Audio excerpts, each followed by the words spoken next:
कि उपचुनाव के नतीजों को इतनी इतनी अहमियत मत दीजिए। दूसरी बात होती है लोकसभा चुनाव और विधानसभा उपचुनाव के जो नतीजे सामने आए हैं उनको इतनी अहमियत देकर कांग्रेस पार्टी अपने लिए मुश्किलें खड़ी कर रही है। देखिए, मैं बहुत स्पष्ट रूप से कहना चाहता हूं कि इस प्रदेश में भारतीय जनता पार्टी ने जो विधानसभा का चुनाव लड़ा था वो नरेंद्र मोदी नाम की नाव के ऊपर सवार होकर लड़ा था।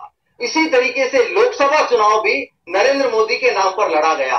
यानी दोनों चुनावों में विजय हासिल करने के बाद अब बारी आती है कि इस प्रदेश में जब 163 का बहुमत दिया इस जनता ने, और ये जनता देखना चाहती थी कि वसुंधरा राजे ने पिछले 10 माह में क्या काम किया है, उसके आकलन के आधार पर उपचुनावों में जो उन्होंने परिणाम दिए उससे ये नकार रहे हैं, उससे को ये मना कर रहे हैं कि उससे कामकाज का आकलन नहीं हो सकता।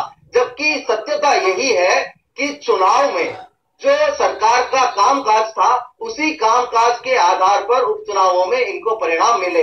क्योंकि जनता ये देख रही थी कि इन लोगों ने जितने वादे किए हैं, जितनी बातें की है, जो सुराज संकल्प में जितनी घोषणाएं की है, उनके आधार पर आज इस प्रदेश में जमीनी स्तर पर कितना काम हुआ है, जब उसमें वो पूरी तरीके से फेल हो गए। देखिए, आमतौर पर माना यह जाता है कि जिस पार्टी की सरकार होती है उपचुनावों में नतीजे सामान्यतः उसी पार्टी के पक्ष में आते हैं।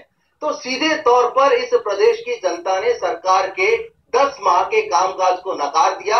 और आज जो ये बात करते हैं कि पिछली गहलोत सरकार ने लास्ट के 6 महीने में रेवड़ियां बांटी थी, तो मैं इनसे पूछना चाहता हूं कि आपको आए हुए 10 महीने हो गए, आप उन रेवड़ियों को बंद क्यों नहीं कर देते? आप जनता को ये स्पष्ट क्यों नहीं कहते कि ये रेवड़ियां जो बांटी जा रही थी ये खराब थी, हम इनको बंद कर रहे हैं? आप लोगों ने तो बंद नहीं, इन तमाम योजनाओं को बर्बाद कर दिया।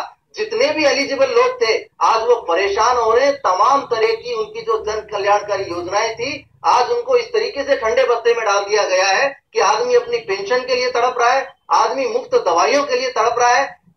जिन जिन योजनाओं की तारीफ स्वयं आज प्रधानमंत्री तक ने, यानी उस दौर में नरेंद्र मोदी जी ने यहाँ पर एक टीम भेजी थी कि यहाँ इस प्रदेश में जो निःशुल्क दवा योजना है वो कैसे काम कर रही है, उसको आपने ठंडे बस्ते में डाल दिया। उसका अता पता नहीं है कि लोगों को जो फायदा मिल रहा था आज वो लोग कितने परेशान हो रहे हैं। आप ये कहते हैं कि इस प्रदेश की सरकार ने जो काम किए उसको, पिछली सरकार ने जो काम किए उसके आधार पर हम वोटों को जीतेंगे, या हम नगर निगमों में अपने सरकार बनाएंगे, शहरी जो चुनाव है उनको हम जीतेंगे। तो आपसे पूछना चाहते हैं कि ये प्रदेश की जनता बार बार बेवकूफ नहीं बन सकती। प्रदेश की जनता आपसे उस काम का हिसाब मांगेगी। चलिए, जनता काम का हिसाब मांगेगी। यहाँ श्रीपाल, लगता नहीं है किसी पार्टी का अपर है होगा निकाय चुनाव में, क्योंकि जैसा कि लोग ये भी कह रहे हैं कि मोदी के